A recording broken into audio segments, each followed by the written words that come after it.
April 19th, 2011, the world was braced with what is in my opinion the absolute best video game around the first-person perspective.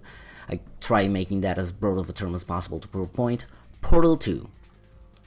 Didn't you do that one video which said Valve sucks? Yeah, they do, but the game's incredible. And here's why. I actually don't really need to explain why Portal 2 is perfect, but I want to explain why it's the best. But just in case there was any doubt, let's just do a little segment that explains why it is.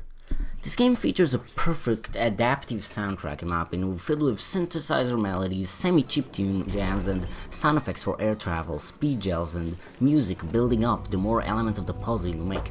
And then you have the super clear and defined graphics that take this 7-year-old game and keep it up to par with the so-called current gen games. This game looks and runs incredibly well, and the Source Engine's physics are also perfectly used to make for a realistic or at least believable game world and environment where controlling everything feels natural and instinctive. Combine all of those with phenomenal level design and enough space in it to let you think you're not just finding a solution but making one, even though it's usually very linear and straightforward. Watch Mark Brown's problem solving video on the topic for more info. Add on top of that my favorite game setting, characters and NPC interactions ever in a game with endless lines of clever and funny dialogue that keeps the tone of the game direct and satirically silly at all times, and always those little bits of discussion for the curious few of us, making some incredibly memorable moments. Oh, I'll tell you what's also down there. Your parents, and there's also an escape elevator down there. Funny, I should have mentioned before, but so down there. So pop down, jump down, you got your folks down there, and an escape elevator. But I have something else to mention that I think just really wraps up every single little bit of polish of this game that made it to my top unranked 3 favorite games of all time, along with Fez and Super Meat Boy: camera. There's this nifty little trick developers can do where they take the player camera manually, either shifting it for a short time to highlight a direction, make a cutscene, or show your character's feeling. Portal has 5 instances of this, and here are all of them. Spoiler alert.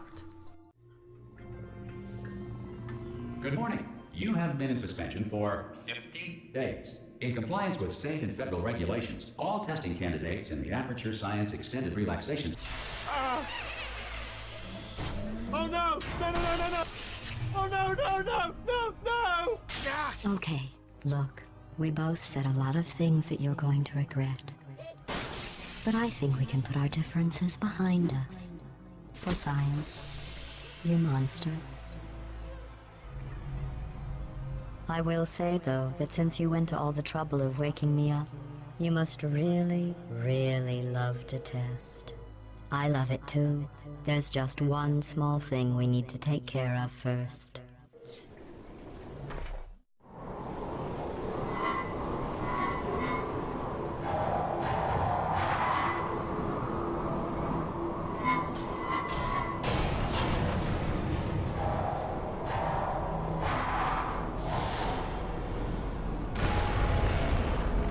Here we are, the incinerator room.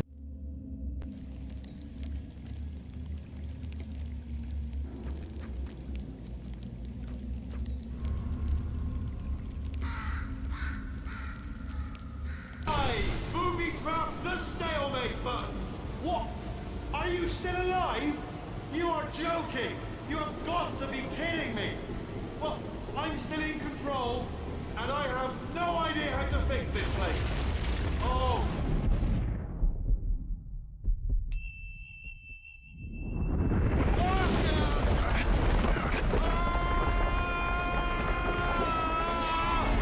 Space! This is a big thing. Not every game can manage to make an incredibly consistent and engaging experience while letting the player choose where to look, because you might just not have the funds to let a player just look away whenever some carefully hand-animated segment is playing. You don't want the player looking at the floor while the big boss is giving his monologue, right? Or do you? Wouldn't that actually make for an even funnier personal experience you made for yourself, considering your main character is mute?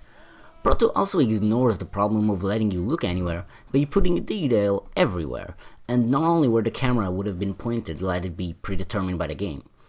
This is more noticeable in the very start of the game, after powering up GLaDOS again and seeing all the different tiles in the room around you put themselves in place. It's small bits that add up into an experience that keeps itself somewhat refreshing on future playthroughs, and most importantly keeps the player's freedom of movement at utmost importance. The point in a game where this kind of freedom really struck to me is the tube ride. You're riding along the vast heights of Aperture's backbones, seeing all these different cubes and pipes go everywhere, but the player can technically just look away and maybe even notice none of it, but it's still something the player did. Most games would want to rise the tension in these moments before the supposedly major boss fight and make sure the player is stuck in place and terrified, but the power of a silent protagonist is to make the player emote whatever they wish for the character. If they're terrified, yeah, they'll stay in place. If they're excited, they'll hop around this cube. It's not trying to make you feel things, it lets you feel things. Chell in general is a great silent protagonist. You never really get a cinematic look at your own character model. You're mostly supposed to either notice it at the very first portal or sometime along the experience. The fact Chell doesn't really emote anything herself, well, helps, because unlike something like Zelda, where there's a plot revolving directly around the main character and the devs have to strike a balance between character development and player immersion, Portal is meant to have the player not actually say a word in-game, but the constant control over the character lets you play your own role, make your own memories from character discussion, and you can hop all over the place while the two major NPCs discuss a plot, but you're the player, so why not let you play as the player?